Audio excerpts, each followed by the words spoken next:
Good evening students, welcome to SRS IAS and law academy. तो जैसा कि आप सबको पता है कि हमने करंट अफेयर सीरीज शुरू की हुई है। तो जो आज का जो हमारा टॉपिक है, आज हम डिस्कस करेंगे वर्ल्ड इकोनॉमिक फोरम ने ना एक मीटिंग कंडक्ट की है स्विट्ज़रलैंड में, एक शहर है डेवोस नाम से। वहाँ पे इन्होंने एक मीटिंग कंडक्ट की है जहाँ पे उन्होंने जोर दिया है ग्रीन हाइड्रोजन पे। तो जो आज की जो हमारी डिस्कशन होगी उसमें हम डिस्कस करेंगे कि एक तो ग्रीन हाइड्रोजन क्या होती है, ठीक है, और उसके अलावा डिफरेंट टाइप ऑफ हाइड्रोजन्स वो कौन कौन सी होती हैं वो डिस्कस करेंगे। उसके अलावा जो इंडिया ने अपनी ग्रीन हाइड्रोजन पॉलिसी शुरू की है वो क्या है वो डिस्कस करेंगे, और जो वर्ल्ड इकोनॉमिक फोरम की जो मीटिंग हुई है वो डिस्कस करेंगे। तो जो आज का जो हमारा टॉपिक है ना, ये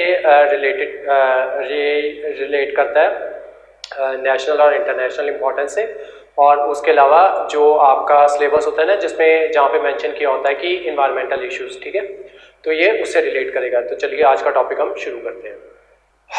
तो सबसे पहले देखते हैं ग्रीन हाइड्रोजन पॉलिसी, जो इंडिया की जो ग्रीन हाइड्रोजन पॉलिसी है। जो हमारे मिनिस्टर है ना, minister of petroleum and natural gas Hardeep Singh Puri, उन्होंने बोला है कि जो इंडिया है it will emerge as a leader और इन ग्रीन हाइड्रोजन, ठीक है, मतलब जो इंडिया है वो फ्यूचर में ग्रीन हाइड्रोजन का एज ए लीडर इमर्ज होगा, ठीक है। उन्होंने ये बात बोली है, ये रिमार्क्स दिए attending the world economic forum at Davos Switzerland. मैंने अभी आपको बताया ना कि स्विट्जरलैंड में एक इकोनॉमिक फोरम की मीटिंग हुई है, तो ये बात उन्होंने वहाँ पे बोली है, ठीक है। नेक्स्ट देखते हैं उसके अलावा ना जो ग्रीन हाइड्रोजन है ये धीरे धीरे क्या कहते हैं, क्योंकि इसको ना जब आप पढ़ोगे आगे जाके मैं आपको करवाऊंगा कि ये ग्रीन हाइड्रोजन बनती कैसे है।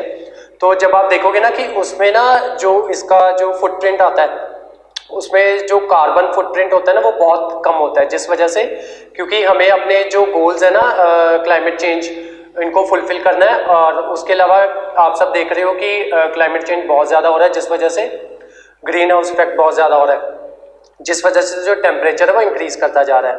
तो हमें जो अपना टेम्परेचर है ना उसको लिमिट करना है, ग्लोबल वार्मिंग को लिमिट करना है 2 degree by the end of century, ठीक है। और उसको लिमिट करने के लिए ये जो ग्रीन हाइड्रोजन है ये बहुत फायदेमंद साबित हो सकती है, ठीक है। लेकिन जो फिलहाल अभी जो इसकी प्रोडक्शन है ना वो सिर्फ जो टोटल हाइड्रोजन की प्रोडक्शन है, हाइड्रोजन ना बहुत तरह की होती है, जैसे ब्लैक हाइड्रोजन होगी, ग्रे हाइड्रोजन होगी, आज हम सभी कवर्स करेंगे, ब्लू हो गई, येलो हो गई, पिंक हो गई। उसमें जो सबसे बेस्ट है ना वो ग्रीन हाइड्रोजन है, और उसकी जो प्रोडक्शन है ना वो सिर्फ टोटल प्रोडक्शन ऑफ हाइड्रोजन की सिर्फ 1% प्रोडक्शन हो रही है ग्रीन हाइड्रोजन से, ठीक है। तो जो कि एक वो है गंभीर मुद्दा है, ठीक है। और जो इंडिया का जो नेशनल हाइड्रोजन मिशन है ना, ग्रीन हाइड्रोजन पॉलिसी है या नेशनल हाइड्रोजन मिशन है, वो क्या कहता है कि जो कंट्री को ना कट डाउन करना होगा उसका कार्बन एमिशन, क्योंकि उस वजह से एक तो पॉल्यूशन बहुत हो रहा है, दूसरा क्योंकि कार्बन जो है वो एक ग्रीन हाउस गैस है, और इस वजह से क्लाइमेट चेंज बहुत ज़्यादा हो रहा है। तो इंडिया ने ना अपना जो ग्रीन हाइड्रोजन एनर्जी मिशन है वो लॉन्च किया था अपने यूनियन बजट 2021 एंड 22 में।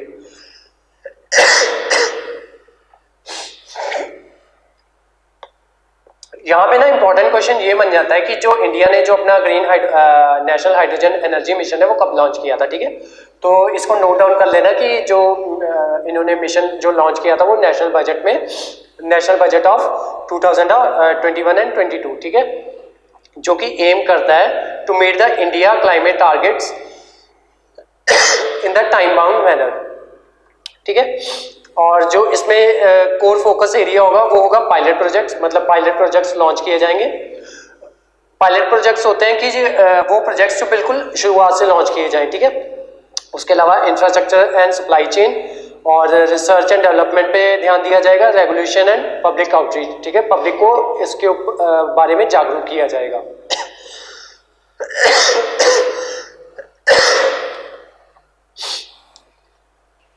नेक्स्ट देखते हैं, recently ministry of power announced a green hydrogen policy, industry participant have largely welcomed it, ठीक है, for it to fit in well the climate action thrust of India's budget 2022 and 23। ये जो green hydrogen policy है वो कौन से budget में लेके आई है, बजट 2022 एंड 23, ठीक है। एक बार पीछे जाके देखो, जो नेशनल हाइड्रोजन एनर्जी मिशन था वो आया था बजट 2021 एंड 22 में, और ये जो नेशनल ग्रीन हाइड्रोजन पॉलिसी है ये कौन से बजट में आती है, 22 एंड 23 में, ठीक है। इस पॉलिसी में क्या है कि इंडिया ने टारगेट सेट किया है कि जो अपना वो 5 मिलियन टन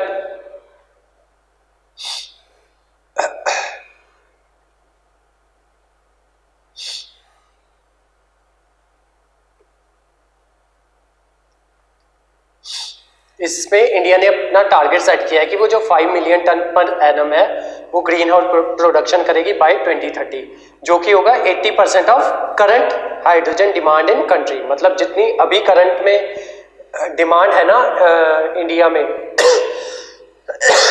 हाइड्रोजन की, उसका 80% हम सिर्फ ग्रीन हाइड्रोजन से प्रोड्यूस किया करेंगे बाय 2030 तक, ये टारगेट रखा है। तो अब देखते हैं वर्ल्ड इकोनॉमिक फोरम की जो एनुअल मीटिंग हुई थी 2022 में, उसमें क्या हुआ। तो सबसे पहले तो ये नोट डाउन कर लो कि ये जो मीटिंग हुई थी, एनुअल मीटिंग, ये हुई थी स्विस की रिजॉर्ट में, जो कि एक टाउन है डेवोस में, ठीक है। और डेवोस है इधर स्विट्जरलैंड में, ठीक है, सॉरी सिंगापुर में। इसकी जो एनुअल मीटिंग थी ये होनी थी, शेड्यूल थी जनवरी में, लेकिन कोविड की वजह से ये, क्योंकि ओमिक्रॉन आउटब्रेक हो गया था, जिस वजह से ये शिफ्ट हो गई मई में।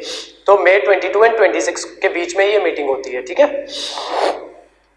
इस मीटिंग का थीम क्या था, ये थीम नोट डाउन कर लो। थीम था इसका वर्किंग टुगेदर रिस्टोरिंग ट्रस्ट, ठीक है। और ये जिनेवा बेस्ड ऑर्गेनाइजेशन है और इसकी ये 50 साल से ये मीटिंग कंडक्ट करती आ रही है, और इंडिया को इसको ज्वाइन किए ऑलमोस्ट 25 ईयर्स हो चुके हैं, ठीक है। अब देख लो टॉपिक क्या था एजेंडा का। सबसे पहले पेंडेमिक रिकवरी, मतलब जो पेंडेमिक की वजह से जितना भी कुछ नुकसान हुआ है उसको रिकवर करना है। Tackling climate change, climate change जो हो रहा है उसको टैकल करना है। Building a better future for work, एक बेटर फ्यूचर जिसमें हम क्या कहते हैं, जो हमारी आने वाली जनरेशन है उसके लिए एक बेटर फ्यूचर हम तैयार कर सकें, जिसमें मतलब क्योंकि अब क्लाइमेट चेंज बहुत ज़्यादा हो रहा है, तो जिस वजह से टेम्परेचर बहुत राइज कर रहा है, तो अगर हमने उसको कंट्रोल नहीं किया तो जो नेक्स्ट जनरेशन होगी उसका फ्यूचर, उसके लिए हम एक बेटर फ्यूचर छोड़ के नहीं जाएंगे, ठीक है। तो उसके बेटर फ्यूचर के लिए हमें काम करना है। उसके अलावा accelerating stakeholder capitalism, harnessing the technologies of fourth industrial revolution, मतलब ऐसी जो टेक्नोलॉजीज हैं फोर्थ इंडस्ट्रियल रेवोल्यूशन में उनको हार्नेस करना है ताकि कम से कम जो पॉल्यूशन है वो हो सके। अब देखते हैं हाइड्रोजन क्या होता है। ग्रीन हाइड्रोजन से पहले हाइड्रोजन देख लो। Hydrogen is a lightest element, it is the simplest and smallest element in the periodic table. No matter how it is produced, it end up with the same carbon free molecule.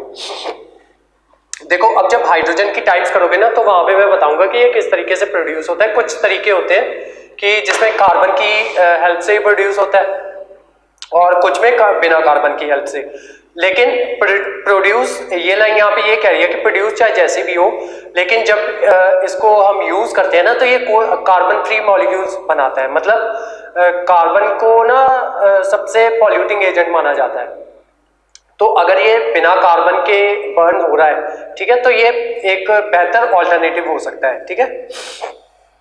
Next देखते हैं, ये देखो hydrogen यहाँ पे show कर रहा है उसका atomic number, symbol, electronic configuration show कर रहा है 1s1, मतलब एस शेल में होता है ये, और उसके अलावा उसका नेम है। फिर राइट साइड पे देखो एटॉमिक वेट शो कर रहा है, क्रिस्टल स्ट्रक्चर शो कर रहा है उसका, हेक्सागोनल होता है उसका स्ट्रक्चर, और उसके अलावा उसकी जो फिजिकल स्टेट है वो शो कर रही है, ठीक है। अब देखते हैं इसकी प्रॉपर्टीज।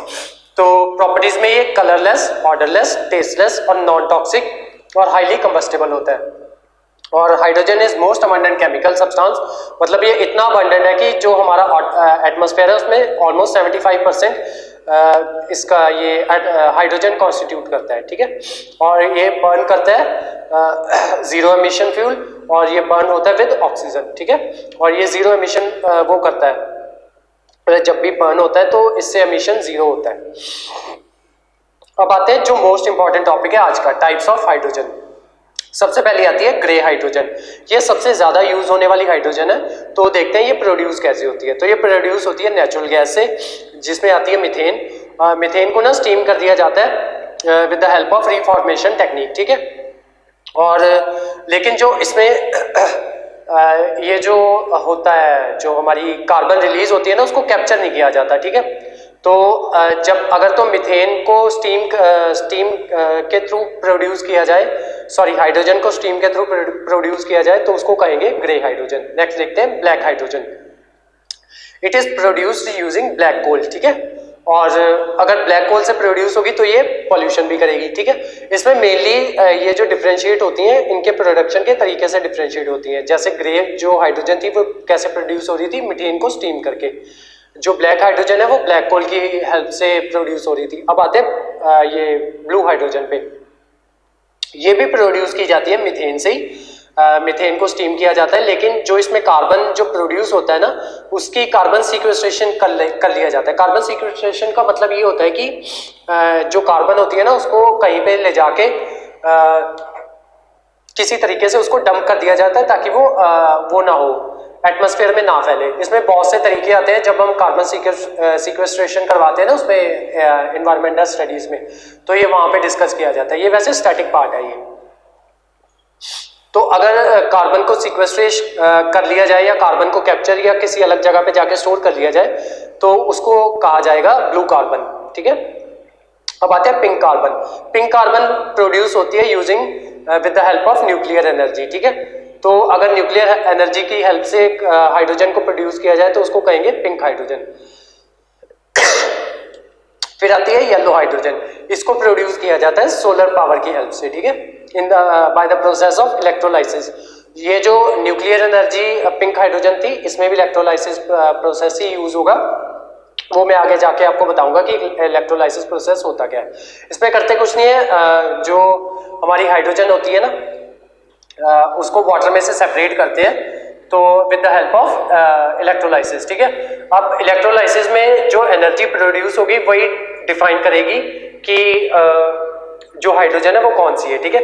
अगर तो न्यूक्लियर एनर्जी यूज होगी फिर वो आ जाएगी पिंक हाइड्रोजन। अगर सोलर एनर्जी यूज होगी फिर आ जाएगी येलो हाइड्रोजन। उसके अलावा एक होती है व्हाइट हाइड्रोजन। व्हाइट हाइड्रोजन वो होती है जो नेचुरली पाई जाती है ना हमारे एटमॉस्फेयर में, वो होती है व्हाइट हाइड्रोजन। एक बिल्कुल न्यू हाइड्रोजन आई है जिसका नाम है टर्कोइस हाइड्रोजन। टर्कोइस हाइड्रोजन में जो पहले जो यूज हो रही थी मीथेन की स्टीम यूज हो रही थी, इसमें मीथेन पायरोलिसिस यूज किया जाता है मेथड, ठीक है। तो ये हो जाती है टर्कोइस हाइड्रोजन। टर्कोइस कलर भी यही होता है, जो कलर आपको यहाँ पे शो हो रहा है ना, इसको टर्कोइस कलर ही कहते हैं। लास्ट में आती है ग्रीन हाइड्रोजन। ग्रीन हाइड्रोजन में क्या होता है कि इलेक्ट्रोलाइसिस ऑफ वाटर किया जाता है, लेकिन जो इसमें एनर्जी यूज की जाती है ना, वो रीन्यूएबल एनर्जी यूज की जाती है। मतलब इसमें कोशिश की जाती है कि जो कार्बन फुटप्रिंट है वो ऑलमोस्ट जीरो रहे।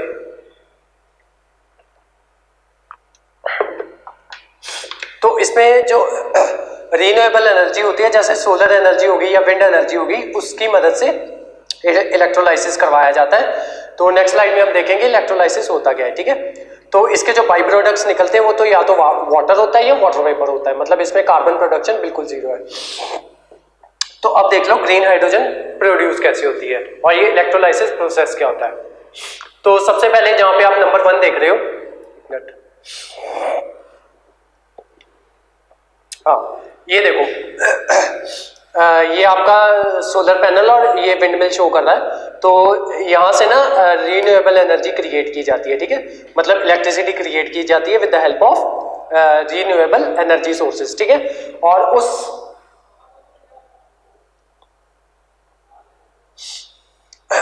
उस एनर्जी को फीड किया जाता है इलेक्ट्रोलाइजर में, ठीक है। इलेक्ट्रोलाइजर में क्या होता है कि इलेक्ट्रोलाइसिस में क्या होता है कि एक कैथोड और एनोड होता है, ठीक है, वो वाटर में फीड किया जाता है। और उससे क्या करता है, जब वो वाटर को फीड करते हैं तो उस पर जब इलेक्ट्रिसिटी जाती है तो वहां से हाइड्रोजन अलग हो जाती है और ऑक्सीजन अलग हो जाती है, ठीक है। और जो इसके बाई प्रोडक्ट होते हैं या तो वाटर होता है या फिर वाटर वेपर्स होते हैं। और उसमें उसके बाद जो हाइड्रोजन होती है, ये जो थर्ड स्टेप में हाइड्रोजन को बाद में स्टोर कर लिया जाता है और अलग अलग कंटेनर्स में उसको डाल के उसको ट्रांसफर कर दिया जाता है, ठीक है। तो जो आज का जो हमारा टॉपिक था वो इतना ही था, और उसके अलावा इसके जो नोट्स हैं वो आपको इसके टेलीग्राम, ये जो टेलीग्राम चैनल यहाँ पे शो हो रहा है उस पर मिल जाएंगे। उसके अलावा हम डिस्क्रिप्शन बॉक्स में टेलीग्राम चैनल का लिंक भी डाल देंगे, आप वहाँ से जाके नोट्स को डाउनलोड कर सकते हैं। उसके अलावा जितने भी अभी जितने भी एग्जाम्स आ रहे हैं उसके हमने रेगुलर बैचेस शुरू किए हुए हैं, तो आप ऑनलाइन या फिर ऑफलाइन दोनों के थ्रू ही आप किसी भी कोर्स में एनरोल कर सकते हो और अपनी जो प्रेपरेशन है उसको बेटर बना सकते हो। तो उसके अलावा इससे रिलेटेड अगर कोई भी आपको क्वेरी हो तो इस नंबर पे आप कांटेक्ट कर सकते हैं, ठीक है। तो आज की क्लास इतनी थी और आपको आपके एग्जाम्स के लिए बेस्ट ऑफ लक और थैंक यू सो मच।